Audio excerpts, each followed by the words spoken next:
Hello everyone, আসসালামু আলাইকুম। সবাই কেমন আছো? কি খবর? তোমাদের সাথে আরেকটা ক্লাসে দেখা হয়ে যাচ্ছে। তোমাদের সাথে আমি আছি, তোমাদের ইনস্ট্রাক্টর দিবা চৌধুরী। আশা করি তোমরা সবাই অনেক ভালো আছো এবং সুস্থ আছো। তো তোমাদের সাথে ক্লাস যখনই নিতে যাই তখন আমার খুবই ভালো লাগে, খুবই মজা লাগে, because you guys are a very fun batch. তো আশা করি আমাদের আজকের যে ক্লাসটা আছে তোমাদেরও করে ভালো লাগবে। একপাক্ষিক খালি আমার একা একাই মজা লেগে গেল, তোমাদের ভালোই লাগতেছে না? আশা করি এমন হবে না, ইনশাল্লাহ। তো আজকে আমরা বেসিক্যালি যে ক্লাসটা করব, আমি যখনই যে কোনো টপিকের উপর ক্লাস নিতে যাই, এই টপিকের উপর প্রশ্ন আসে আল্লাহর রহমতে। ধরো আমরা যদি 500 স্টুডেন্ট থাকি তাহলে প্রশ্ন আসে 5000, একজন অ্যাটলিস্ট 100টা করে আমরা কোয়েশ্চেন করি। তো একটু কন্ট্রোভার্সিয়াল পার্ট রিটেন পার্ট, যে আপু রাইটিং পার্টে কত বড় লিখবো, আমরা কি মুখস্থ করব, একদম সেম টু সেম বইয়ের লাইন লিখে না দিলে কি মার্কস কাটা যাবে, এরকম অনেক প্রশ্ন আসে না মাথার মধ্যে। তো রাইটিং পার্ট নিয়ে যত কনফিউশন, কিভাবে লিখতে হয়, কিভাবে লিখতে হয় পাশাপাশি কিভাবে লিখলে কিছু থাকে না চুট্টি বুদ্ধি, ছোটখাটো সিক্রেট টিপস, তো কিভাবে লিখলে আমাদেরকে একটু বেটার বেশি মার্কস দিবে, কি করলে আরেকটু ভালো করতে পারবো, এরকম আরো যত প্রশ্ন আছে এগুলো সব কিছুর অ্যান্সার সহ আমাদের আজকের ক্লাসটা রাইটিং পার্টের উপরে। সবাই ফার্স্টে দেখেই বোরিং ভেবো না, আমি তোমাদেরকে line by line reading of course পড়াবো না, বিকজ আমার আরো বেশি বিরক্ত লাগে। তোমাদের যদি 1% লাগে, আমার 10% লাগে। আমরা হচ্ছে জাস্ট রুলস অ্যান্ড রেগুলেশনস গুলো দেখি, অলসো ওই যে কিছু চুট্টি বুদ্ধি ছোটখাটো টিপস গুলো একটু জেনে নিই। ওকে, তো দেখো আমরা আজকে যেটা শিখতে যাচ্ছি আমাদের ইংলিশ সেকেন্ড পেপারে রাইটিং পার্টে, আমরা আজকে আচ্ছা ফার্স্টে আমার একটা পচা ছবি, অ্যাজ ইউজুয়াল পচা ছবি দেখে নাও। ওকে, তো আমাদের কি কি আছে একটু দেখো।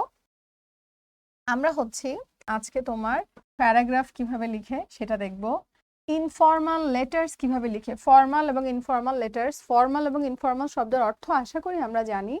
ফর্মাল, আমরা কোনো একটা ফ্রেন্ড যখন কথায় কথায় থ্যাংক ইউ বলে, সরি বলে, আমরা বলি না এত ফর্মালিটিস দেখাচ্ছিস কিসের জন্য, why are you being so formal, এত ফর্মাল কেন। তো ফর্মাল মানে হচ্ছে যেই সম্পর্কে, ধরো একটা আনুষ্ঠানিক সম্পর্ক, আমার টিচারের সাথে আমার যে রিলেশনশিপ, আমার যিনি হেডমাস্টার তার সাথে আমার যে রিলেশনশিপ সেটা হলো ফর্মাল। আমার চেয়ে বয়সে যে খালামণি অনেক বড় তার সাথে আমার যে সম্পর্ক ফর্মাল, দেখা হবে, সালাম দিব, কুশলাদি বিনিময় করব, কিন্তু আমি কিন্তু ওনার সাথে গিয়ে আড্ডা দিব না, because we do share a formal bond. তাহলে ইনফর্মাল কোনটা? যেটা হচ্ছে আমাদের বন্ধুদের সাথে অনানুষ্ঠানিক, যেটার মধ্যে কোনো রকম কোনো বাধা ধরা নাই। আমার যে একটা ছোট খালামণি, ওই ছোট খালামণি হচ্ছে আমার যে বয়সে 3-4 বছরের বড়, সো আমাদের মধ্যে এইজ গ্যাপ খুবই কম। তার মানে খালামণি ভাগ্নি কম, আমরা বন্ধু বেশি। দেখা হলে উনিও ঠুয়া দিচ্ছে, আমিও দিচ্ছি আস্তে করে, যে আরে খালামণি কি অবস্থা। তো ওই খালামণির সাথে আমার যে সম্পর্ক সেটা হলো ইনফর্মাল। সাধারণত ফর্মাল যে লেটার গুলো থাকে সেগুলোকে অ্যাপ্লিকেশন বলে থাকি আমরা। আমরা ওগুলো টিচারদেরকে লিখি বা আমাদের এরিয়ার কাউকে লিখি, কোনো কি বলে মেয়রকে লিখি, এভাবে লিখি। আর ইনফর্মাল লেটার যেগুলো থাকে সেগুলো আমরা আমাদের ফ্রেন্ডসকে লিখতে পারি, আমরা আমাদের কাছের মানুষজনকে লিখতে পারি। ওকে, তারপর কি আছে দেখো, মেইল। অফকোর্স এখন মেইলের যুগ, সো মেইল কিভাবে লিখতে হয়, formal letters and composition. Composition মানে হলো সহজ সরল ভাষায় রচনার মতো আমরা যা লিখতে থাকি, তার সেটা হলো কম্পোজিশন। তারপর দেখো একটা চমৎকার গোল্ড অফার, স্বর্ণালী অফার চলে আসছে। গোল্ড অফারে কি বলতেছে, 4500 টাকার কোর্স এখন মাত্র 3000 টাকা সীমিত সময়ের জন্য। তো যারা যারা কোয়ার্টার 2তে এখনো অ্যাডমিশন নাও নাই, আমি জানি না কেন নাও নাই, অবশ্যই নেওয়া উচিত, পুরো এলাকাবাসী মিলে নেওয়া উচিত। যারা যারা এখনো নাও নাই অতি দ্রুত ভর্তি হয়ে যাও, পরে টুস করে টাকা বেড়ে যাবে। তো এখনো টাইম আছে, সবাই মিলে নিয়ে নাও। হ্যাঁ, আর কি বলতেছে, হ্যাঁ সবার জন্য কোয়ার্টার 2 অফার, সবার সাথে দেখা হবে, মজা হবে, আড্ডা হবে। কোয়ার্টার 1-এ তো অত বেশি ক্লাসেস তোমাদের সাথে আমার ছিল না, তো আমাদের মানে a lot of talk to be done, right? এখনো কনভারসেশন শুরুই হয়নি, শেষ কি করব। তাই প্লিজ ভর্তি হয়ে যাও। অলরাইট, আমরা ফার্স্টে প্যারাগ্রাফ রাইটিং এ যাই। আমরা যদি ওরা দেখি ও একদম চেহারা এত রেগে ফেগে কেন, ও ধুমায় লিখতেছে, কারণ প্যারাগ্রাফে একটু বেশি, তুলনামূলকভাবে একটু বেশি লিখতে হয়, একটু বেশি। ঠিক আছে, প্যারাগ্রাফ বলতে তুমি কি বুঝো? প্যারাগ্রাফ বলতে আমরা এমন কিছু বুঝি না যে একটা সার্টেন টপিক দিয়ে দিবে, ওই সার্টেন টপিকের উপর আমি ধরো 1 পেজ বা যতটুকু লিখি একটা জিনিস লিখলাম। আমি জাস্ট তোমাদেরকে লাইক এক্সাম্পল হিসেবে বলতেছি। হ্যাঁ, 1 পেজ আবার এখন একদম বইলো না যে আপু 1 পেজই লিখতে হবে, না একটু বেশি। বাট প্যারাগ্রাফ সাধারণত আমরা কি লিখি, কোন একটা প্যাসেজ আকারে কোন একটা সার্টেন টপিকের উপর আমরা আমাদের যে থটস বা থিঙ্কিং গুলো একটা জিনিস শেয়ার করি। হ্যাঁ, তো প্যারাগ্রাফ তোমার যখন লিখতে হয় তখন আমাদের কিছু সার্টেন ক্রাইটেরিয়া মেনটেন করতে হয়। ফার্স্টে দেখো, ক্লিয়ার স্ট্রাকচার মেনটেন করো। ক্লিয়ার স্ট্রাকচার মেনটেন করো মানে কি, তুমি যখনই যে কোনো কিছু লিখছো, একটা জিনিসের 3টা পার্ট থাকে। ধরো স্টার্টিং, তারপর তুমি ওটার ব্যাপারে একটু ডিসক্রাইব করলা, দেন ক্লোজিং, এন্ড। হ্যাঁ, কোনো কিছু ধরো আমি ক্লাসে আসলাম, আমি আমার পরিচয় দিলাম না, আমি এসেই তোমাদের পড়ানো শুরু করলাম, ব্লা ব্লা ব্লা ব্লা ব্লা, লাস্টে বললাম আমার নাম দিবা, তোমরা কেমন আছো। জিনিসটা কি যাচ্ছে? যাচ্ছে না। তো আমরা যখন কোনো কিছু শুরু করি তখন আমাদের ফার্স্টে কি করতে হয়? ইন্ট্রোডাকশন দিতে হয়, তারপর সেটার সম্পর্কে কিছু লিখতে হয়, তারপর ফাইনালি আমরা ক্লোজ করে ফেলি, রাইট? তো প্যারাগ্রাফের ক্ষেত্রে আমাদের ফার্স্টে লিখতে হবে যে সেন্টেন্সটা টপিক সেন্টেন্স। টপিক সেন্টেন্স দিয়ে তুমি পুরো প্যারাগ্রাফের যে মূল ভাবটা আছে সেটা একটা সেন্টেন্সে আমরা জাস্ট বললাম। মানে কি দেখো, ধরো তুমি লিখছো ট্রি প্ল্যান্টেশন নিয়ে। এখন আমি জানি না ট্রি প্ল্যান্টেশন কি, সো তোমার ফার্স্ট আমাকে লিখতে হবে যে tree plantation means planting trees, অর্থাৎ বৃক্ষরোপণ করা মানে হচ্ছে অনেক অনেক গাছ রোপণ করা বা গাছ লাগানো। এই যে প্রথম যে সেন্টেন্সটা দিয়ে তুমি পুরো প্যারাগ্রাফটাকে ইন্ট্রোডিউস করছো বা শুরু করছো, সেটাকে আমরা বলতেছি টপিক সেন্টেন্স। ঠিক আছে? এখন এই তো লিখলা, এটাকে ট্রি প্ল্যান্টেশন বলে। এরপর এই সেন্টেন্সটাকে সাপোর্ট করার জন্য, আরো স্ট্রং করার জন্য তোমাকে আরো অনেক কিছু লিখতে হবে না? যে আমাদের দেশে হচ্ছে গাছের পরিমাণ কম, গাছ না থাকলে এই এই হবে, গাছ আমাদের এইভাবে হেল্প করে। তো তুমি অনেক কিছু লিখবা না, যাতে করে তুমি যে ফার্স্টে শুরু করছিলে এটা আরো স্ট্রং হয়, তাই না? ওটাকে সাপোর্ট দিয়ে আর অনেক কিছু লিখবা না? এই যে আমরা যে সেন্টেন্স গুলো লিখি, যেগুলো থ্রুতে আমরা আমাদের প্রথম সেন্টেন্সটাকে আরো অনেক বেশি গ্লোরিফাই করি, মডিফাই করি, সেটাকে আমরা বলি সাপোর্টিং সেন্টেন্স। সাপোর্টিং সেন্টেন্স অর্থাৎ যেই সেন্টেন্সগুলো দিয়ে আমরা হচ্ছে আমাদের টপিক সেন্টেন্সকে আরো এক্সপ্লেইন করি, আরো ডিটেলসে বলি, সেগুলোকে আমরা বলি সাপোর্টিং সেন্টেন্স। তো টপিক সেন্টেন্স যেটা হচ্ছে একটা সেন্টেন্সে একটা প্যারাগ্রাফের শুরুতেই বলে দেয় যে মেইন কথাটা কি।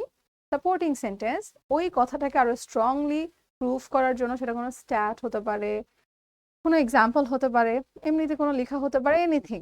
হ্যাঁ, তারপর ফাইনালি আমরা যেটা লিখি সেটা হচ্ছে ক্লোজিং সেন্টেন্স। হ্যাঁ, ক্লোজিং সেন্টেন্স মানে কি, বা কনক্লুডিং সেন্টেন্স। কনক্লুড শব্দের অর্থ হচ্ছে উপসংহার, কোনো কিছুর কমপ্লিট ফিনিশিং, লাইক শেষ করা, উপসংহার, কমপ্লিট করা। তো কনক্লুডিং সেন্টেন্স মানে ওই সেন্টেন্স যেটা দিয়ে আমরা পুরো প্যারাগ্রাফটাকে কমপ্লিটলি কনক্লুড করলাম। দেখো বুঝেছি কিনা? টপিক সেন্টেন্স দিয়ে শুরু, সাপোর্টিং সেন্টেন্সেস দিয়ে আরো এক্সট্রা জিনিসপাতি লিখবো, তারপর কনক্লুডিং সেন্টেন্স। তো আমি বলবো শুধু প্যারাগ্রাফ না, আমরা যেটাই লিখি আমাদের সব সময় লেখার একটা প্যাটার্ন থাকা উচিত। শুরু করলাম, কথা বললাম, তারপর হচ্ছে শেষ করে দিলাম। এখন ধরো তুমি আপুকে একটা টেক্সট দিলা, নর্মাল টেক্সট, আপু আসসালামু আলাইকুম, কেমন আছেন, আমার না এই এই প্রবলেম, পারলে প্লিজ আমাকে একটু হেল্প করবেন। এখন তুমি শুরুতেই লিখলে আমার এই এই প্রবলেম, আসসালামু আলাইকুম, পারলে হেল্প করবেন, কেমন আছেন। প্যাটার্নলেস, কিছু হইলো, কিছু আমি তো কিছু বুঝবো না, বলবো হ্যাঁ এটা কি লিখলো। তো এই যে একটা প্যাটার্ন, যে কোনো কিছু একটা রাইটিং এটা মেনটেন করতে হয়। তো ডেফিনেটলি আমরা এটা একটু মেনটেন করব, অ্যান্ড প্যারাগ্রাফের ক্ষেত্রে আরো স্ট্রংলি মেনটেন করবো, যেহেতু বলেই দিছে। ওকে, সেকেন্ডটাতে কি বলতেছে দেখো, কোয়েশ্চেনের অ্যান্সার ক্লিয়ারলি ইনক্লুড করো। আমাদের যখন কোনো একটা প্যারাগ্রাফ লিখতে দেয় প্রশ্নে, তখন প্রশ্নের নিচে ধরো লিখে না write a paragraph in dash বা ড্যাশ, কয়েকটা প্রশ্ন করে ওরা, এ বি সি বা 1 2 3 দ্বারা। ওই প্রশ্নগুলো কেন করে জানো? ধরো প্যারাগ্রাফ তো প্রথমত মুখস্থ করার বিষয় না, তুমি তো এটা মুখস্থ করবা না। তো তুমি যখন একটা প্যারাগ্রাফ তোমার মতো করে লিখবা একরকম হবে, আমি যখন আমার মতো করে লিখবো আরেক রকম হবে। Even though hour thoughts can be match, আমরা একটু মিলাতে পারি, সিমিলারিটিস দেখতে পাই, বাট স্টিল এটা কিন্তু ডিফারেন্সেস থাকবে, থাকবে না? তো এখন ধরো আমি এমন কিছু ইম্পর্টেন্ট কি পয়েন্টস বাদ দিয়ে দিলাম, তুমি কিছু কি পয়েন্টস বাদ দিয়ে দিলা যেগুলো খুবই ইম্পর্টেন্ট, যেগুলো লাগবেই। ধরো তুমি গাছ নিয়ে লিখতেছো, ট্রি প্ল্যান্টেশন নিয়ে লিখতেছো, বাট তুমি এটাই লিখলে না যে ট্রি আমাদের অক্সিজেন দেয়, তো শ্বাস নিয়ে না নিয়ে মরে যেতাম, তাই না? এটা তো লিখলাই না। তখন এই জিনিসগুলো, এই যে কি পয়েন্টগুলো যাতে আমরা মিস না করি, এই জন্য ওরা কয়েকটা প্রশ্ন আকারে দিয়ে দেয়, মানে কয়েকটা প্রশ্ন করে। তাহলে আমরা ওই প্রশ্নের উত্তর দেওয়ার থ্রুতে যখন আমরা লিখি আমাদের জন্য আরো ইজি হয়ে যায়, যে হয় না মাথায় আসতেছে না কি লেখা যায়, তখন তো প্রশ্নের অ্যান্সার গুলো লিখে ফেলা যায়। তো যখন প্যারাগ্রাফে এরকম প্রশ্ন দিয়ে দিবে, তখন আমরা অবশ্যই ওই প্রশ্নগুলোর উত্তর লিখবো। প্রশ্নের উত্তর লেখা ছাড়া একটা প্যারাগ্রাফ কখনোই কমপ্লিট হবে না। এবং যখন প্রশ্নে দিয়েই দিছে যে ওরা আলাদা করে 3-4টা কোয়েশ্চেন ইনক্লুড করে দিছে, তোমাকে ওটার অ্যান্সার অবশ্যই লিখতে হবে। আসলে হবে না না, মার্কস কেটে দিবে, কারণ ওখানে ওরা এমন প্রশ্নই করে যেটা খুবই ইম্পর্টেন্ট ইনফরমেশন হোল্ড করে। তাই আমি বলবো যখন দেখবা কোনো প্যারাগ্রাফে প্রশ্ন দেয়া আছে, অবশ্যই তোমার লেখার মধ্যে ওই প্রশ্নের উত্তরগুলা ইনক্লুড করে দিবা। ঠিক আছে? আচ্ছা, আমরা যদি একটু এক্সাম্পল দেখি, দেখো এথনিক পিপল যে প্যারাগ্রাফটা আছে সেখানে একটা প্রশ্ন করেছে, ওয়্যার ডু দে লিভ, অ্যান্সারটা হচ্ছে চট্টগ্রাম, হিল ট্যাক্স, ময়মনসিংহ, রাজশাহী, সিলেটের কথা মেনশন করা। তা আমি এভাবে তো লিখবো না যে চট্টগ্রাম, সিলেট, রাজশাহী, নো, আমি পুরোটা লিখবো। দে লিভ, দে বলতে কাকে বোঝাচ্ছি? Ethnic people. তো ethnic people live in Chattogram, hill tracts, যা যা আছে সব লিখে ফেলবো। তো দেখো কত ইম্পর্টেন্ট একটা প্রশ্ন ছিল যে ওরা কোথায় বাস করে। তুমি এথনিক পিপলের কথা বলছো, হ্যাঁ, কিন্তু তুমি তাদের ক্ষুদ্র নিগোষ্ঠীর কথা বলছো, কিন্তু তুমি তারা কোথায় থাকে সেটাই বললা না। তাহলে প্যারাগ্রাফের একটা স্ট্রাকচার তো মেনটেন হলো না। এই জন্য যখন আমরা দেখব তখন আমরা অবশ্যই এই কোয়েশ্চেনের অ্যান্সারগুলো ইনক্লুড করে দিব। ঠিক আছে? আচ্ছা, এরপর কি আছে দেখো, simple and formal language use করব। সিম্পল অ্যান্ড ফর্মাল ল্যাঙ্গুয়েজ মানে কি? যে কোনো কিছু যত সহজ সরল ভাষায় উপস্থাপন করা সম্ভব হয় সেটা তত ভালো লাগে। ঠিক আছে? তুমি যত ইজিলি, যত স্মুথলি আমার কাছে মনে হয় এক্সপ্লেন করতে পারবা, তত জিনিসটা আরো কমফোর্টিং হয়। তো আমরা যখন লিখবো তখন এত কঠিন কঠিন ভাষা ব্যবহার করে ঘুরায় পেঁচায়, এটা তো বাবা ফিজিক্স না, তাই না? এটা সহজ একটা ইংরেজি জিনিস, একটা প্যারাগ্রাফ লিখতে দিয়েছে, তোমার thoughts on that certain topic. তো তুমি তোমার যেটা মনে হয় সেটা সহজ ভাষায় ইজিলি লিখে ফেলবা, যা যা লেখা যায়। হ্যাঁ, তো বেশি কমপ্লেক্স সেন্টেন্স ইউজ করা, বেশি কঠিন ভোকাবুলারিজ ইউজ করা মানে আমি অনেক কুল হয়ে গেলাম, হ্যাঁ, কে সুপার কুল হ্যাঁ হাম, বা হচ্ছে যে আমি অনেক পারি, আমার মধ্যে অনেক ভোক্যাবস, এরকম না আসলে। তো তুমি সহজ ভাষায় ব্যবহার করো, বানান ভুল করো না। কঠিন কঠিন শব্দ ব্যবহার করতে গেলে অনেক সময় বানান ভুল হয় না, তো ওই প্যারাও নাই, বানান ভুল হলো না, কথা সহজ হলো, বোধগম্য গম্য হলো, ইজি হলো। তো টু মেনি কমপ্লেক্স সেন্টেন্সেস ব্যবহার না করে সহজ সরল সাবলীল ভাষায় লিখে ফেলো, যাতে যে পড়ছে, মানে রিডেবল অফকোর্স, যে পড়ছে সে যাতে পড়তে পারে, পড়ে বুঝতে পারে। তাহলে লিখে গেলেই তো হলো না, you have to complete it and you have to make sure যে যে পড়তেছে, টিচার যে পড়তেছে সে রিলেট করতে পারতেছে বা সে বুঝতেছে তুমি কি লিখছো। ঠিক আছে? তাই অবশ্যই। আর ফর্মাল ল্যাঙ্গুয়েজ বলতে কি বলতেছে? ধরো আমি লিখলাম buddies, my buddies, no, my friends. মানে আমরা যখন লিখছি তখন আমাদের একটু মনে রাখতে হবে যে আমরা তো চিঠি লিখছি না, এটা প্যারাগ্রাফ। তো আমাদের একটু কিছু ফর্মালিটিস, ফর্মাল ল্যাঙ্গুয়েজেস মেনটেন করতে হবে। ঠিক আছে? অল রাইট, এরপর কি আছে দেখো, real life examples and details add করো। Real life examples and details মানে হচ্ছে, ধরো তুমি ট্রাফিক জ্যাম নিয়ে লিখতেছো, সো ট্রাফিক জ্যামের ফলে কি কি প্রবলেমস হয়, তোমার রিয়েল লাইফে কি কি প্রবলেমস হয়। তুমি যদি আপুকে জিজ্ঞেস করো, আপুর বাসা থেকে এখানে ডিস্টেন্স হতে পারে ধরো 30 মিনিটস, বাট আমার বের হতে হয় 1 ঘন্টা, আরেকটু বেশি আগেও বের হতে হয় বিকজ জ্যাম। তো যদি ট্রাফিক জ্যাম না থাকতো, যতটুকু ডিস্টেন্স, যতটুকু টাইম লাগে, আমি যদি ততক্ষণে আসতে পারতাম, তাহলে কিন্তু আমি বাসায় অন্য কাজ করতে পারতাম, বা আমি আরেকটু আগে এসে কাজ করতে পারতাম, না আমার ওই টাইমটা সেভ হতো। তো আমি আমার রিয়েল লাইফ এক্সপিরিয়েন্স অ্যাড করে দিলাম যে আমি যদি কখনো একটু লেটে বের হই, even though distance com, but still আমি লেটে পৌঁছাবো। আবার অনেক সময় হয় না, এক্সামে একটু লেট হয়ে যায়, লেট হয়তো হয় না, ট্রাফিক জ্যামের জন্য আর কি আমাদের দেরি হয়ে যায়। লোডশেডিং নিয়ে লিখতে দিছে, লোডশেডিং এর জন্য কি প্রবলেম হয়, পড়তে বসে কারেন্ট নাই, পড়বো কিভাবে? তো এই যে আমাদের যে পার্সোনাল প্রবলেমস গুলো আমাদের লাইফ থেকে আমরা যদি নেই, যে এর জন্য এই ঝামেলা হয়, এর জন্য এই ঝামেলা হয়, এগুলো আমরা অ্যাড করে দিব। আর ধরো যে একটু আগে আমরা এথনিক পিপল নিয়ে পড়াশোনা করছিলাম, তো এথনিক পিপলের মধ্যে অনেকগুলো ক্যাটাগরি আছে না, যে চাকমা আছে, মারমা আছে, খাসিয়া, মুরং, মং, এগুলো আমরা সব অ্যাড করে দিলাম because I know about them. মানে আমি জানি হালকা পাতলা, সো আমি এখানে অ্যাড করে দিতেই পারি। একটা প্যারাগ্রাফ অনেক ডিটেইলড হয়, ঠিক আছে?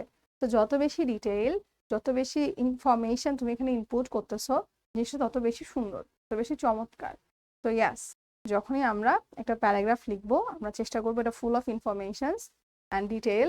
দ্যাটস ওয়াই আমার যদি পার্সোনাল লাইফ থেকে কোনো এক্সপিরিয়েন্সেস থাকে, বা আমার যদি কোনো এক্সাম্পলস বা ডিটেলস অ্যাড করার থাকে, I can definitely add that one as well.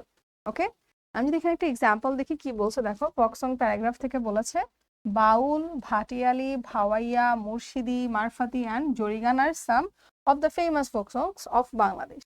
এখানে দেখো ফোক সং এর কথা তো বলছেই, পাশাপাশি আরো কি কি ফোক সং আছে, যে বাউল, ভাটিয়ালি, মানে এই সব ব্যাপারেও হচ্ছে অনেক অ্যাড করে দিছে। তো এটাই আর কি, যে আমরা যদি জানা থাকে অবশ্যই কিছু পার্সোনাল এক্সপিরিয়েন্সেস অ্যাড করে দিব।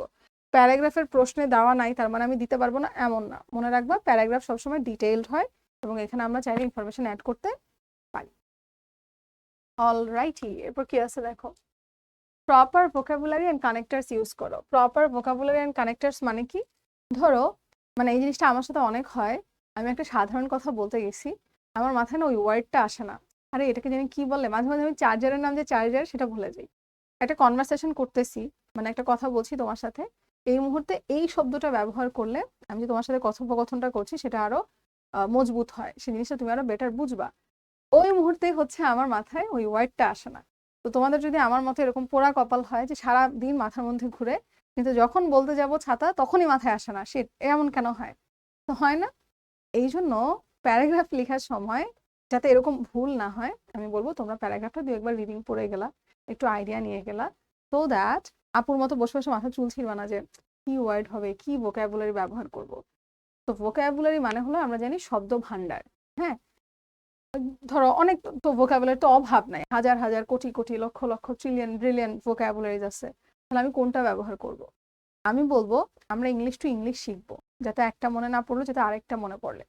আমি অ্যাস্থেটিক লিখতে না পারি, আমি বিউটিফুল লিখতে পারি, তাই না? আমি ফ্রিডি আমার মাথায় না আসুক, আমি নাইস লিখে ফেলবো। তো এরকম একটার পরিবর্তে আমি আরেকটা কিন্তু চাইলে ব্যবহার করতেই পারি। এবং এই সেন্টেন্সে প্রপারলি কোন ভোকাবুলারিটা ব্যবহার করতে হবে সেটা বুঝে বসানো।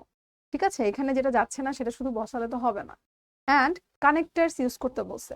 কানেক্টার্স মানে তোমরা যেহেতু 9-এ পড়ো, আমি জানি না তোমাদের এখনো কানেক্টার্সের ক্লাস হয়েছে কিনা। কানেক্টার্স বলতে আমরা কি বুঝাই? যেটা হলো দুইটা সেন্টেন্সকে বা ক্লজকে কানেক্ট করে, সংযুক্ত করে, তাই না? সংযোগ করে। তো এই যে সংযোগ স্থাপনকারী যে ওয়ার্ডস গুলো থাকে, হতে পারে ফার্স্টলি, সেকেন্ডলি, আফটার দ্যাট, দেন, এই যে থাকে না। আমি তোমাদের একটা গল্প বলতেছি, ধরো তখন আমরা শুরুতে একটা গল্প কয়েকটা লাইন বলি, তারপর বলি তারপর এরকম হয়েছে, তারপর এগুলা হয়েছে। তো এই যে ওয়ার্ড গুলো আমি ব্যবহার করে আমার গল্পের ট্রানজিশন, লাগে এখান থেকে ওখানে যাচ্ছি, মানে এই ট্রানজিশন, এই প্লট থেকে আরেকটা প্লটে জাম্প করতেছি, এই প্লট থেকে আরেকটা প্লটে আসতেছি। তো এই ট্রানজিশন গুলোর জন্য ট্রানজিশনাল ওয়ার্ডস ব্যবহার করা খুবই দরকার। হ্যাঁ, তুমি কাউকে বলতেছো চা কিভাবে বানায়, তো চা বানানোর অনেকগুলো স্টেপ থাকে না, যে প্রথমে কাপ নিতে হবে, তারপর দুধ গরম করতে হবে, জাল দিতে হবে, তারপর চা পাতা দিতে হবে, এই যে তারপর প্রথমে এই যে তুমি ওয়ার্ডস গুলো বলতেছো, দিজ আর কানেক্টেড। তাহলে firstly you will have to take a bowl, বা কি নাও, যেটাই নাও, হ্যাঁ হ্যাঁ, প্যান, তারপর সেখানে add some water in it, stir the water, যেটাই লিখছি দেখো, then, after that, firstly, secondly, এগুলো হচ্ছে কানেক্টার্স। এবং এগুলো একটা লেখাকে অনেক ন্যাচারাল করে। দেখলে মনে হয় না যারে মুখস্থ বই থেকে এসে কপি পেস্ট করে মেরে দিচ্ছে, এরকম লাগে না।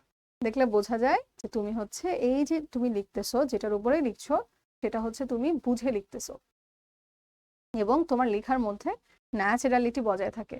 ঠিক আছে, তো এই যে একটু কি বলে, ন্যাচারাল থাকা, একটু নর্মালি লেখা, এই ন্যাচারালিটির জন্য হচ্ছে আমরা কানেক্টরস গুলো ব্যবহার করব। ওকে, তারপর কি বলছে দেখো, ওয়ার্ড লিমিট মেনটেন করো, 150 ওয়ার্ডস এর মধ্যে রাখো। এখন হ্যাঁ, সবচেয়ে কমনলি আস্কড প্রশ্ন হচ্ছে আপু কত বড় লিখবো? দেখো, যদি তোমাকে প্রশ্নে বলেই দেয় যে 150 ওয়ার্ডস, আমার মনে হয় না আমরা এখন এত লাকি যে আমরা 150 ওয়ার্ডস এর মধ্যে লিখে শেষ করতে পারবো। বাট ধরো তোমাকে বলে দিছে যে 150 ওয়ার্ডস, তাহলে আমার মনে হয় 150 ওয়ার্ডস তো 2 পেজেরও কম হয়, তাই না? তো তখন তো তুমি ওয়ার্ড লিমিট মেনটেন করেই লিখবা, যে 150 বলছে 150, একটু আশেপাশে হবে, 160 75 হয়ে যেতে পারে, 250 বলছে 260 275 হয়ে যেতে পারে, কিন্তু কিছু বলেই দেয় নাই যে 150 না 250, তখন তুমি নিজের মতো কত বড় লিখবা। আমি বলবো আমাদের এডুকেশন সিস্টেমে স্টিল আমরা কি করি, যারা একটু বড় লিখে তাদেরকে আমরা একটু বেশি মার্কস দেই না? যারা একটু বড় লিখে তাদেরকে আমরা একটু বেশি মার্কস দিই। যখন আমরা কোনো প্যারাগ্রাফ লিখছি তখন আমরা চেষ্টা করবো অ্যাটলিস্ট 3 পেজেস লেখার, অ্যাটলিস্ট। ঠিক আছে, 3 পেজ যদি আমরা লিখি, ধরো 2.5 বা 3, তাহলে সেফ। কিন্তু তুমি জানো না, তুমি পারো না, ধরো তোমার মাথায় নাই, উল্টাপাল্টা লিখতেছো, সেই ক্ষেত্রে হচ্ছে আমরা অত বড় লিখতে পারি না। ধরো তোমার মাথায় না থাকলে তো লেখার দরকার নাই, বাট তুমি চেষ্টা করবা যে তুমি 2 পেজেস বা 2.5 তুমি চেষ্টা করবা।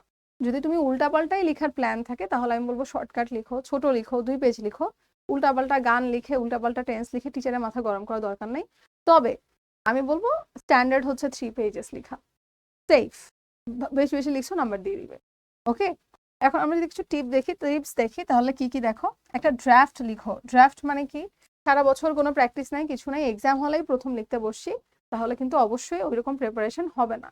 তাই আগে আমরা বাসায় একটু খসড়া লিখে প্র্যাকটিস করে দেখবো, ঠিক আছে, যে আমার কত টাইমের মধ্যে আমি কতটুকু লিখতে পারি। ওয়ার্ড কাউন্ট চেক করো।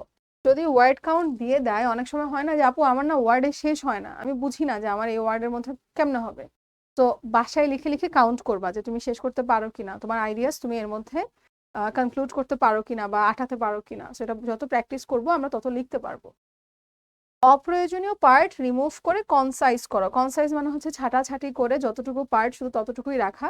এখন ধরো বলে দিছে 150, যা তা তো লেখা যাবে না।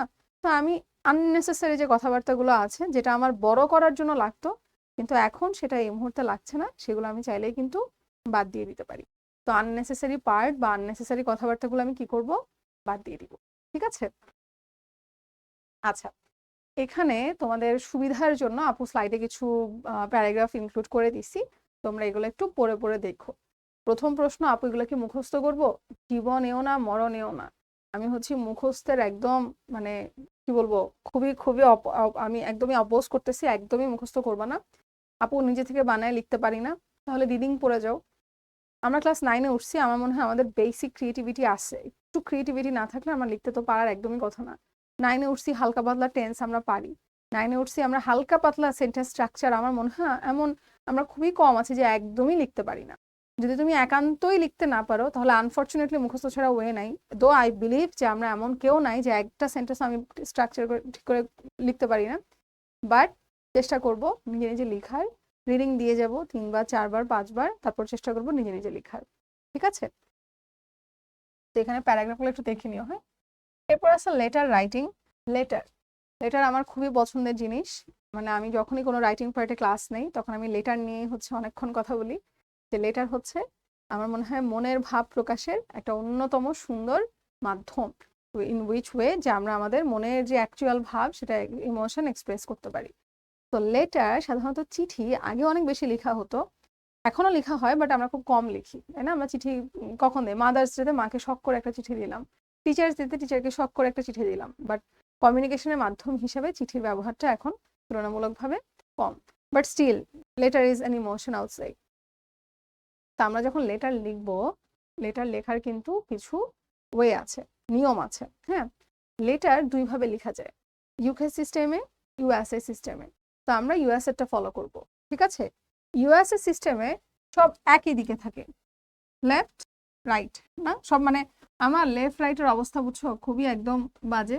আমি লেফট রাইট না করি, মার্জিন যেদিকে, একটা খাতার পেজ আঁকলাম, খুবই মানে বাজে তার ছাড়া পেজ আঁকলাম।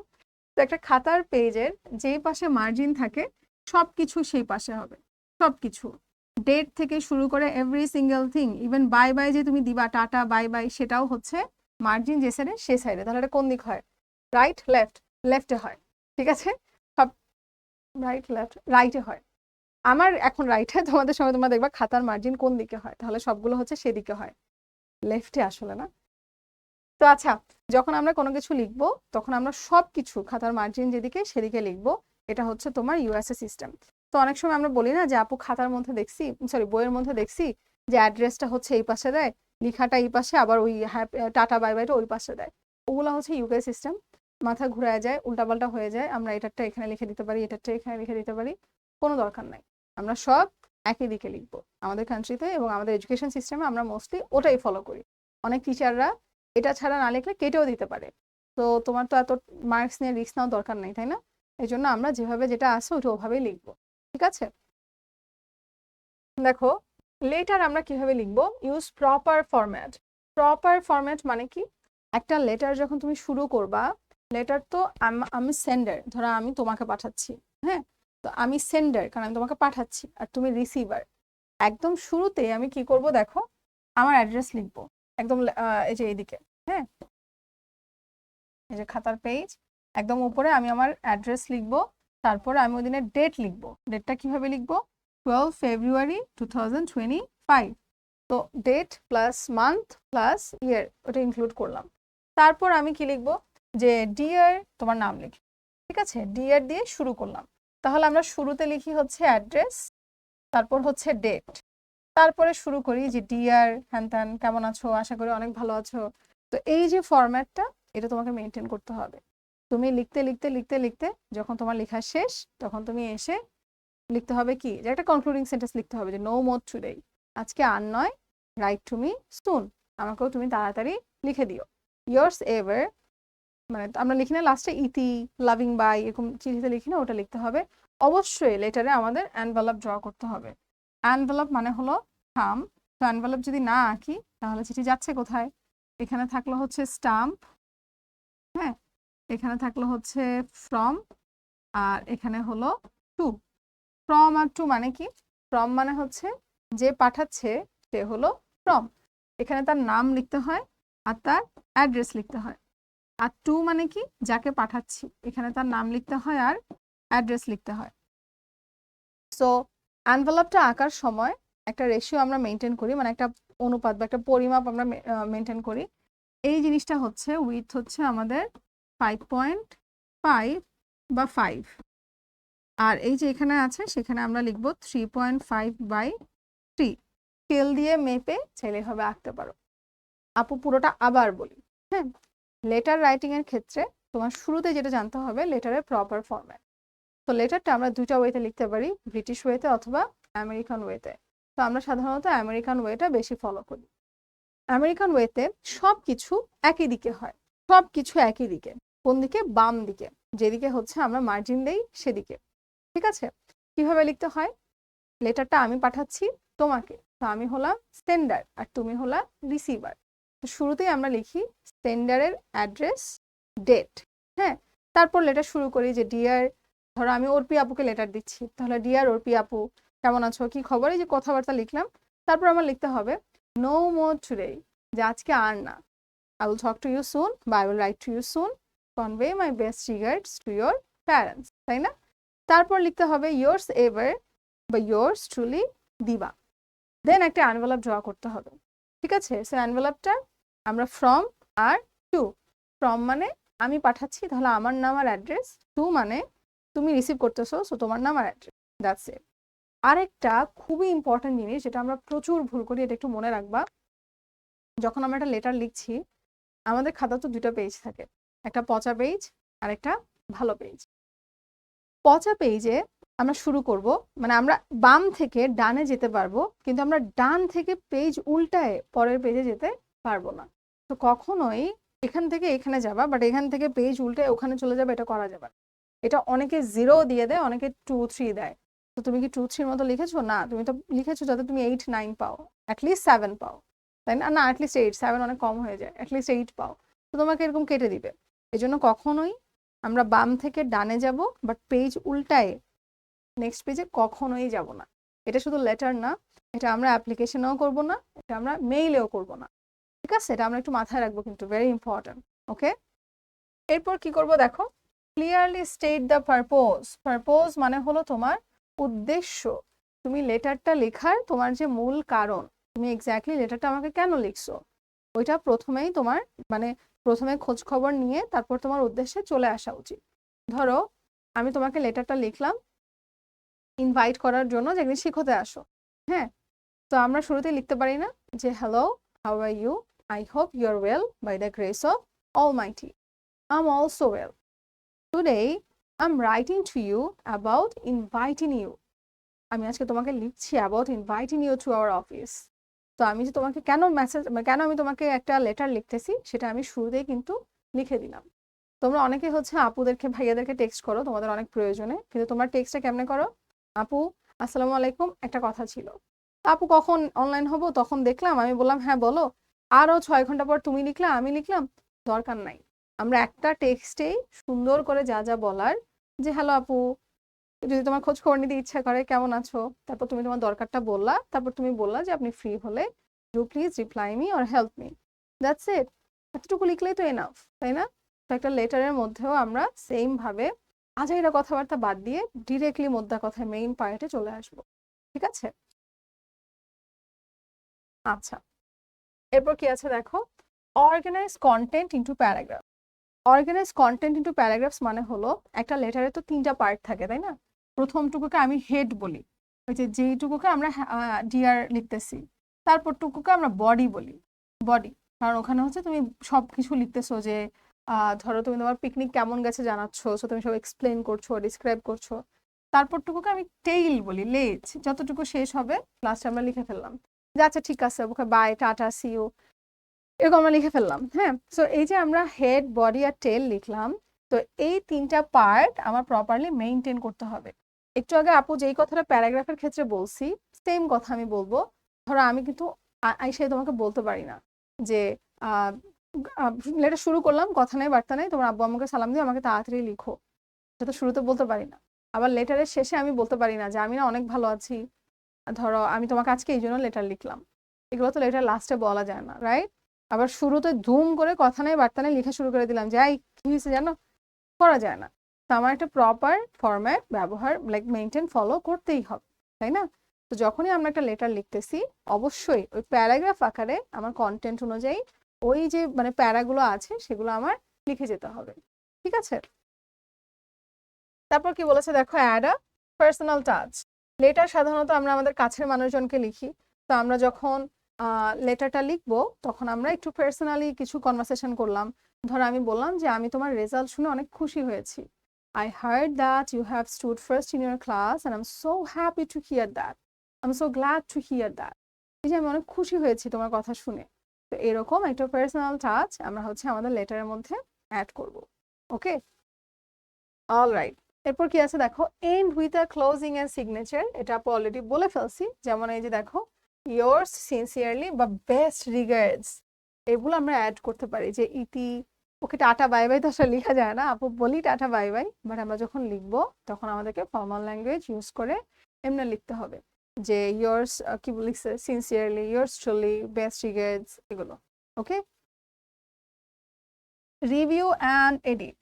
যখনই আমি কোনো লেটার পাঠাবো ডেফিনেটলি আরেকটা মানুষকে পাঠাচ্ছি, একটু তো চেক করে দেওয়া দরকার আছে। ভুলভাল লিখবো পরে তো হাসাহাসি করবে যে আরে দিবা বানান ভুল করছে, আরে দিবা কমা দেয় নাই। যে কোনো কিছু লেখার পর সেটা জমা দেওয়ার আগে একটু রিভিউ করো, যে একটু রিভিশন দাও আর কি। হ্যাঁ, আরেকবার দেখো, ক্রিকেটে রিভিউ করে না যে একই জিনিস আবার দেখে, সেম ভাবে একটু দেখো যে এটা কেমন ছিল। রিভিউ করার পর যদি তোমার মনে হয় কোনো কিছু ঠিক করার আছে তাহলে সেটা ঠিক করো, তাই না? একটু রিভিশন দাও, রিভাইজ করো, রিভিউ করো, দেন কিছু ঠিক করার থাকলে সেটা এডিট করো। ওকে, অলরাইট। তারপর তোমাদের জন্য আপু হচ্ছে কিছু ইয়ে দিয়ে দিছি, লেটার দিয়ে দিছি, এখানে এনভেলপটা ড্র করা নাই, সো তোমরা একটু দেখে নিও লেটারগুলো। ওকে, অলরাইট। মেইল, মেইল হচ্ছে ইমেইল। মানে মনে হয় আমরা জানি, মানে হচ্ছে ইলেকট্রনিক মেইল, তাই না? ইমেইল মানে কি, ইলেকট্রনিক মেইল, যেটা আমরা ওই লেটার জিনিসটাকে আমরা হচ্ছে যখন ইন্টারনেটের থ্রুতে সেন্ড করি সেটাকে আমরা বলি হচ্ছে ইমেইল। এখন দেখো, ইমেইল সাধারণত না অনেক ফর্মাল, লাইক আমরা, তুমি ধরো আপুর সাথে কথা বলবা, আমি আর তুমি না টেক্সটে কথা বলবো, মেসেঞ্জারে বলতে পারি, ইনস্টাগ্রামে বলতে পারি, হোয়াটসঅ্যাপে বলতে পারি। মেইল কিন্তু আমরা সাধারণত একজন একজনকে করি না। তো ইমেইল সাধারণত আমরা তাদেরকেই লিখি যখন অনেক বেশি প্রফেশনাল কাজে ব্যবহার করা হয়। ধরো আমি আমার টিচারকে মেইল করতে পারি যে স্যার আমার অ্যাসাইনমেন্ট ডান, দেখেন তো ঠিক আছে কিনা, বা এই যে আমি কোথায় সাবমিট করবো, বা এই যে সাবমিট করছি। তো মেইল হয় একটু ফর্মাল, যদিও মাঝে মাঝে ইনফর্মালিও আমরা লিখি, এখন বার্থডে উইশের জন্য মেইল টেল করা হচ্ছে, বাট এটা একটু ছোটখাটো লেখা হয়। তোমাদের জন্য একদম গুড নিউজ, যারা বড় লিখতে চাও না লেটার, ধরো লেটারটা একটু বড়ই লিখতে হয়, এক পেজ শেষ করে আরেক পেজের একটু 3-4 লাইন লিখতে হয়, মেইলটা লিখতে হয় ছোট, মেইলটা এক পেজেই কমপ্লিট হয়ে যায়, ঠিক আছে? তো মেইল কি কি হয়, যত ইম্পর্টেন্ট কথা শুধু সেগুলো লিখতে হয়। অবশ্যই মেইলেরও একটা ফরম্যাট আছে, ওইটা মেনটেন করতে হয়। অ্যান্ড হচ্ছে তোমার মেইলটা যখন আমরা পাঠাবো ইমেল অ্যাড্রেসটা অনেক বেশি ম্যাটার করে যে তুমি ঠিকঠাক মতো লিখতেছো কিনা। দেখো, আচ্ছা, প্রথমে আমরা মেইলটা কিভাবে লিখবো, সংক্ষেপে লিখবো। সংক্ষেপে মানে এই যে মাত্র আপু যেটা বললাম, মেইলে এত বেশি আজাইরা কথা আমরা লিখি না, লেটারে লিখবো। লেটার যখন তুমি আপুকে লিখবা তখন তুমি লেটার আপুকে লিখবা যে তুমি লাস্ট কি কি কুকিং ট্রাই করছো, তুমি লাস্ট ম্যাচে যদি ক্রিকেট খেলো বা ফুটবল খেলো কয়টা গোল করছো বা কয়টা রান করছো, যদি লুডো খেলো কয়বার জিতছো কয়বার হারছো। কিন্তু মেইলে কিন্তু আমরা এগুলো একজনকে লিখতে পারি না। ফর্মাল মেইল হলে 1 পৃষ্ঠা, ইনফর্মাল হলে 2 পৃষ্ঠা। এখানে 1 পৃষ্ঠা বলতে 1 পৃষ্ঠা জুড়ে প্যারাগ্রাফের মতো লিখবে এমন কিন্তু না, মানে 1 পেজের মধ্যে লিখতে হবে। অ্যান্ড ইনফর্মাল মেইল হলে 2 পৃষ্ঠা বলতে এখানে আমার মনে হয় 2 পেজ না, অ্যাকচুয়ালি তুমি 1 পেজ লিখলা, আরেক পেজের 2-3 লাইন লিখলা, that's it, enough. Okay, format maintain করাটাই সবচেয়ে গুরুত্বপূর্ণ। অ্যাজ আই জাস্ট সেড যে আমাদের একটা মেইল ঠিকঠাক মতো লিখছি কিনা, প্রপার ফরম্যাট ইউজ করছি কিনা, মেনটেন করছি কিনা, দ্যাটস দ্য মেইন থিং। তো ইয়াস, প্রপার ফরম্যাট মেনটেন করা সবচেয়ে ইম্পর্টেন্ট, ওটা আমাদের অবশ্যই খেয়াল রাখতে হবে যে আমি প্রপার ফরম্যাট মেনটেন করতেছি কিনা। ওকে, এখন দেখো, একদম আমাদের এই যে যখন আমরা কোনো মেইল করব, একদম আমাদের দিয়ে দিছে যে আমাদের মেইল কিভাবে আসে। যখন একটা মেইল আসে আমাদের, তখন আমাদের এরকম থাকে না, টু সিসি বিসিসি সাবজেক্ট। তো সিসি আর বিসিসি এটা আমাদের লিখতে হয় না। সিসি বলতে আমরা বোঝাই কার্বন কপি, এটা আমাদের এক্সাম হলে খাতায় লিখতে হয় না। আমরা হচ্ছি টু, ফ্রম, সেন্ট আর সাবজেক্ট, এই চারটা দিয়ে আর কি লিখি। হ্যাঁ, ধরো আপু যদি তোমাদেরকে, তোমরা হয়তো ফরম্যাটটা আগেও দেখেছো, এইভাবে আসে মেইলটা। ওকে, আচ্ছা এখানে নাই, আপু আগে এখানে বলে দিই। টু মানে হচ্ছে আমরা লেটারে যা শিখলাম তাই, যাকে পাঠাচ্ছ। ফ্রম মানে যে পাঠাচ্ছে। সেন্ট মানে কখন পাঠানো হয়েছে। আর সাবজেক্ট মানে তোমার লেখার উদ্দেশ্য কি, কেন তুমি মেইলটা পাঠাচ্ছ, তাই না, বিষয়টা কি। এখন দেখো, একটা কথা মনে রাখবা, তোমরা এখন না অনেক কুল, হ্যাঁ তোমরা অনেক আসলে কুল চিল। তো তোমরা সবাই মেল অ্যাড্রেস ইউজ করো, সবাই ইনস্টাগ্রামে ইউজার নেম ইউজ করো। So you guys already know this, but still আমি জাস্ট বলার জন্য বলা, যখনই আমরা কোনো মেইল অ্যাড্রেস লিখবো সবগুলো স্মল লেটারে হবে। ধরো ধরো আমি লিখলাম যে হ্যাঁ শিখো শিখো @gmail.com। এখন আমি যে শিখো শিখো লিখলাম, প্রত্যেকটা প্রত্যেকটা দেখো স্মল লেটার। যদি এসটাকে দেখতে মনে হচ্ছে একটু বড় লিখে ফেলছি, মনে হচ্ছে যে ও বড় হাতের না, ও ছোট হাতের লেটার। হ্যাঁ, তো শিখো শিখো @gmail.com। যখনই তুমি কাউকে কোনো মেল পাঠাচ্ছ, যদি মেইল অ্যাড্রেসটা ভুল হয় তাহলে কি মেইলটা যাবে? যাবে না তো। এই জন্য মেইল যখন পাঠাই, মেইল অ্যাড্রেসটা প্রপারলি লেখা, নির্ভুলভাবে লেখা is very important. Short short like সবগুলো শর্ট লেটারে লেখা। তো ইটস ভেরি ইম্পর্ট্যান্ট, এটাতে আমরা অনেক বেশি ফোকাস দিব। অ্যান্ড দুনিয়ার টাইপ আছে, ইয়াহু আছে, হটমেল আছে, আরো কি কি আছে না, ইমেল দরকার নাই, gmail.com। ঠিক আছে, এত মার্কস নিয়ে আগুন হাতে নিয়ে খেলা করার কোনো দরকার নেই, ঠিকঠাক লিখো gmail.com। ঠিক আছে, তো কি কি শিখলাম? To, from, to, send, subject, this is gonna be the format, right. From টুতে যে মেইল অ্যাড্রেসটা দিব সবগুলো লেটার স্মল লেটারে হতে হবে, ঠিক আছে।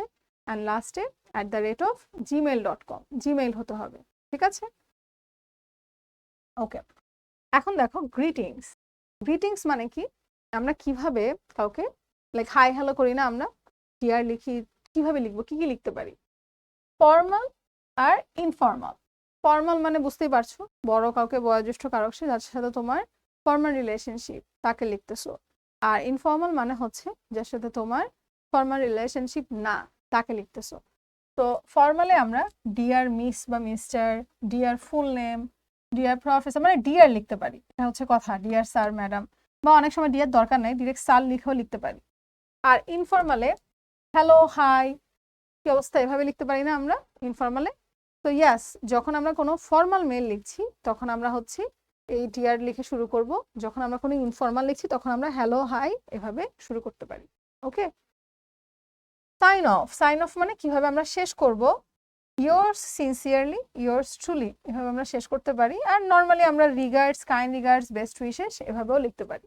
এখন আমি আমার টিচারকে একটা ইম্পর্টেন্ট মেইলে বেস্ট উইশেস অ্যাকচুয়ালি লিখতে পারি না, সেক্ষেত্রে আমার মনে হয় সিনসিয়ারলি বা ট্রুলি এটাই বেটার। আর এটা আমরা সাধারণত নর্মাল কোনো মেইলে, যেখানে আমার কোনো অফিসিয়াল কাজ নাই, প্রফেশনাল কিছু নাই, লিখতে পারি। ঠিক আছে,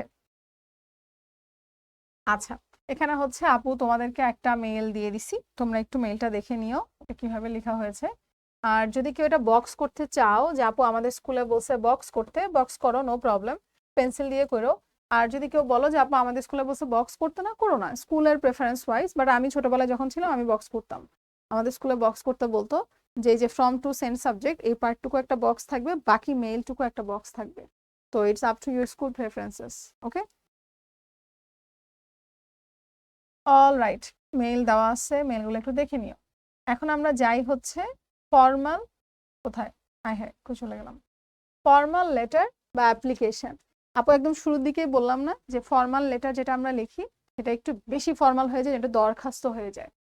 এই যে অ্যাপ্লিকেশনকে আমরা দরখাস্ত বা আবেদনপত্র কেন বলি, কারণ আমরা ওই এটার থ্রুতে, এটা লেখার থ্রুতে কোনো কিছু আবেদন জানাই, কোনো কিছু দরখাস্ত জানাই, মানে কোনো কিছু চাই। হ্যাঁ, কার কাছে চাই, আমাদের হেডমাস্টারের কাছে চাইতে পারি, অনেক সময় মেয়রের কাছে চাইতে পারি, অনেক সময় নিউজ পেপারে পাঠাতে পারি। তো অ্যাপ্লিকেশনস আর অলওয়েজ ফর্মাল। তুমি যখন লিখবে এটা তোমাকে অ্যাবসোলুট ফর্মাল ল্যাঙ্গুয়েজ ব্যবহার করে লিখতে হবে। অ্যান্ড একই জিনিস এটা এখানে প্রযোজ্য, যে তুমি বাম থেকে ডানে যাবা, পেজ উল্টায় যেতে পারবা না। উচিত হচ্ছে অ্যাকচুয়ালি এক পেজের মধ্যে শেষ করে দেওয়া, যেহেতু এখানে এনভেলপ আকার প্যারা নাই, তো চেষ্টা করো যে 1 পেজের মধ্যে যাতে শেষ হয়ে যায়। হ্যাঁ, এখন অ্যাপ্লিকেশনের মধ্যে অনেকগুলো প্যাটার্ন থাকে। ধরো এই প্যাটার্ন, স্কুল প্যাটার্নে এই অ্যাপ্লিকেশনগুলো একটু বেশি আসে না, যে একটা ক্যান্টিনের জন্য, ইংলিশ লাইব্রেরির জন্য, তারপর কি লাইব্রেরির জন্য, কমন রুম ফ্যাসিলিটিস, এগুলো একটু বেশি আসে না? আবার তুমি তোমার এলাকার মেয়র বা চেয়ারম্যানের কাছে দিতেছো যে আমাদের যে রাস্তা এটা রিপেয়ার করে দেন, আমাদের ব্রিজ রিপেয়ার করে দেন, তারপরে বন্যা দুর্গত যে ফ্লাড এফেক্টেড পিপলকে হেল্প করেন, এরকম আসে না? আর কি আসে, টিউবওয়েল হচ্ছে রিপেয়ার করে দেন। সো এই যে এগুলো আমরা প্যাটার্নে ভাগ করি, যে এই টাইপের একটা প্যাটার্ন, এই টাইপের একটা প্যাটার্ন, আরো কিছু প্যাটার্ন স্কুলে যেগুলো আরেকটু নর্মাল, লাইক কোনো কিছুর আবেদন না, যে full free studentship for a leave, যে ছুটির জন্য, তাই না? এরকম আসে। তো আমরা যদি প্যাটার্ন ওয়াইজ দেখি, দেখো ক্যান্টিন, স্টাডি ট্যুরে যাওয়ার পারমিশন, কমন রুমের জন্য, ড্যামেজ রোডের জন্য, আর টেস্টিমোনিয়ালের জন্য যখন আমরা লিখবো তখন আমরা এই প্যাটার্নটা ফলো করতে পারি। প্যাটার্ন তো তোমরা নিজেরা পড়ে দেখেই বুঝবা, কারণ ভেতরে লেখাপত্র তো তোমরা যেটা লিখছো সেটার সাথে রিলেটেবল লিখবা, বাট আপু তোমাদেরকে জাস্ট প্যাটার্নটা যদি একটু বুঝিয়ে দেই। শুরুতে আমরা ডেট লিখি, তারপর আমরা কাকে মেইলটা লিখতেছি, হেডমাস্টারকে নাকি প্রিন্সিপালকে, এটা একটু আমাদের লিখতে হবে, নাকি মানে যাকে লিখতেছো, ঠিক আছে, ওইভাবে লিখবা। স্কুলে দেখবা দিয়ে দেয় যে write an application to your headmaster, তখন হেডমাস্টারকে লিখতে হয়। Write an application to your principal, তখন প্রিন্সিপালের লিখতে হয়। তো এটা একটু চেক করবা যে কাকে লিখতে বলছে। এক্স স্কুল ঢাকা, স্কুলের নাম লিখলাম। Subject prayer for setting up, যেটা লিখতে বলছে। ওকে স্যার, তারপর আমরা শুরু করলাম রেসপেক্টফুলি টু স্টেট দ্যাট, আমরা লিখে আমাদের মতো শেষ করলাম। লাস্টে ধরো এই লেটারগুলো হয় কি, এই অ্যাপ্লিকেশনগুলো হয় কি, আমরা না পুরো ক্লাসের সবাই মিলে লিখি। ধরো একটা ক্যান্টিন লাগবে, আমার একার কথা তো ক্যান্টিন দিবে না, তখন আমি সবার পারমিশন নেই না, যে তোমরা কি মনে করো, বা আমি পিকনিকে যাব, আমি তো আর একা একা পিকনিকে যাব না, তো আমি সবাইকে জিজ্ঞাসা করি না যে এটা পিকনিকে যেতে যাচ্ছি কেমন হয় বলো তো। এই জন্য এগুলো আমরা কি করি, যখন আমরা অ্যাপ্লিকেশনটা জমা দেই তখন আমরা ক্লাসের সবাই মিলে দেই, সবাই একসাথে দেই। এই জন্য লাস্টে আমরা এভাবে লিখি, the students of class dash x school Dhaka Bangla. বুঝছো কিনা? ধরো তোমরা ক্লাসের সবাই মিলে যেহেতু একসাথে লিখলা, আলাদা করে কারো নাম লেখার দরকার নেই। যদি আলাদা করে লিখতে চাও যে একজন ক্যাপ্টেন দিবে, তাহলে on behalf of the students of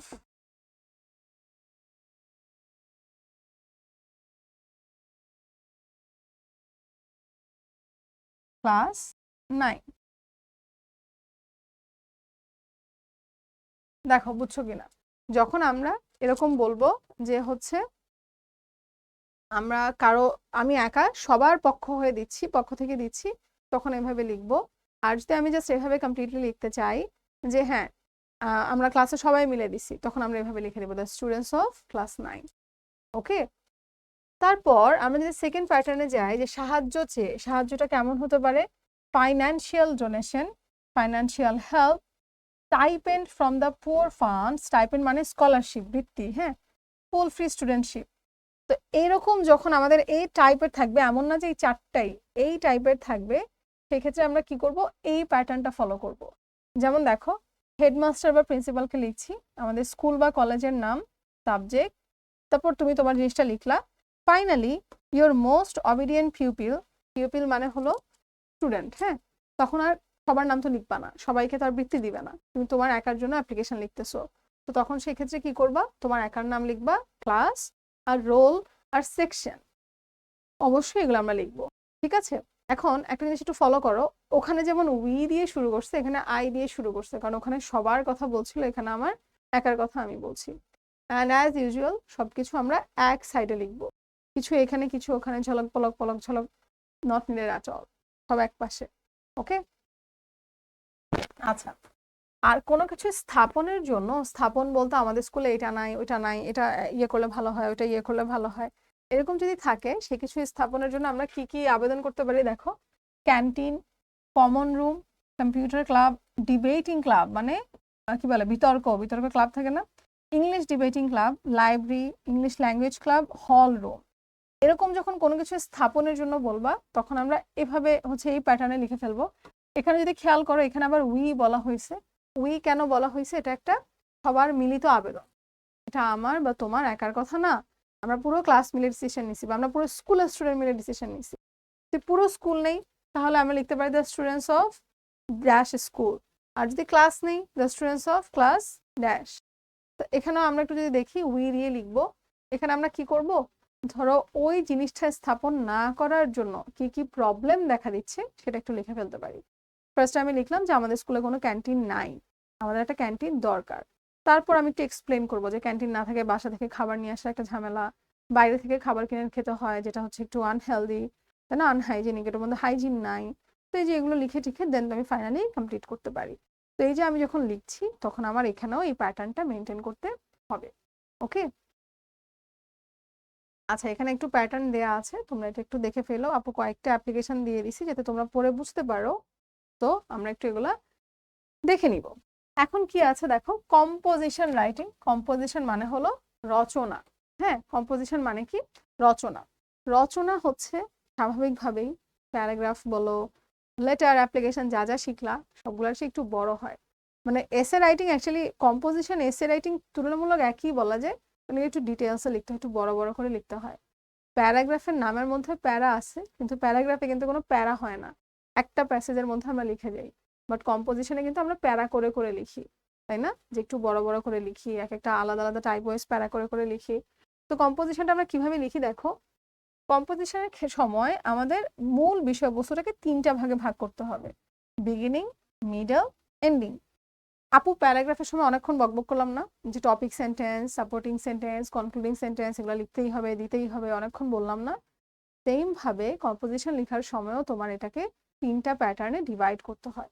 প্রথমে বিগিনিং, যে ব্যাপারেই লিখছো সেটার একটা বিগিনিং পার্ট থাকতে হবে, হেড। হ্যাঁ, তারপর হচ্ছে তোমার বডি পার্ট, বা এখানে আমরা বলছি সেটাকে মিডল পার্ট। আর প্যারাগ্রাফে বলেছিলাম সাপোর্টিং সেন্টেন্স, কিন্তু প্যারাগ্রাফে তো ছোট, তো সাপোর্টিং সেন্টেন্স লাইক কয়েকটা সেন্টেন্সে লিখে গেলে হয়ে যেত। কিন্তু কম্পোজিশন যেহেতু একটু বড়, সেক্ষেত্রে কি করতে হবে, মিডল পার্ট লাগে একটু বড় ডিটেলসে লিখতে হয়। হ্যাঁ, একটু বড়, একটু এক্সপ্লেন করে করে ডিটেলসে লিখতে হয়। তারপর হচ্ছে কনক্লুডিং পার্ট বা এন্ডিং পার্ট। এন্ডিং পার্টটা কি, যে জিনিসটা তুমি প্রপারলি লিখলা, লাস্টে একটা প্রপার এন্ডিং দিলা, যে তুমি কি বোঝালা, কেন বোঝালা, কি হলো, কেন হলো, একটা ফিনিশিং দিয়ে দিলা। ঠিক আছে, তো beginning, middle part and ending part, এই প্যাটার্নটা অবশ্যই ফলো করতে হবে। কখনোই শুরুর লাস্টের কথাবার্তা ফার্স্টে দিয়ে দিবা না, ফার্স্টের কথাবার্তা লাস্টে দিয়ে দিবা না। পচা দেখা, যেটা হয় নাকি, আমি এসে বললাম না ক্লাস নিয়ে নিবো, লাস্টে যাওয়ার সময় বলবো বাই গাইস, আমার নাম কিন্তু দিবা ছিল। হ্যাঁ, আমার নাম কিন্তু দিবা, হলো না তো। শুরুতে এসে যেটা শুরুর অংশ সেটা শুরুতেই বলতে হয়, যেটা শেষের অংশ সেটা শেষেই বলতে হয়, একটু বুঝে ওভাবে লিখতে হয়। ওকে, অলরাইটি। এখন দেখো আমরা কি কি করব।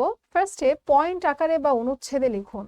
আমি যেটা বললাম আমরা প্যারা করে করে লিখি, পয়েন্ট লিখতে হয়। এখন তোমাদের হচ্ছে আমি যখন ছোট 2, 3, 4, 5-এ পড়ি তখন পর্যন্ত মনে হয় কোটেশন লিখতে হতো, যে ইন্ট্রোডাকশন বাংলায় যেরকম লিখতে হয়, সূচনা, তারপর ডেসক্রিপশন। গরুর রচনা লিখলে কি লিখতে হয়, বা কোনো ফোন নিয়ে লিখলে লিখতাম অ্যাডভান্টেজ, ডিসঅ্যাডভান্টেজ। তোমাদের কিন্তু ওই কোটেশনগুলো লিখতে হয় না, তোমরা ওই কোটেশন পয়েন্ট ছাড়াই, পয়েন্ট নেম ছাড়াই পয়েন্ট করে করে লিখে যাবা। এক একটা প্যারার মধ্যে 5 to 7 to 8 লাইন্স দিলা, বেশি ছোট করো না আবার। হ্যাঁ, একটু 5 to 7 আই থিঙ্ক স্ট্যান্ডার্ড, বা আরেকটু বেশি দিতে চাও 8, ফাইন, দিয়ে দিয়ে ভাবে প্যারা করে করে লিখে যাবা।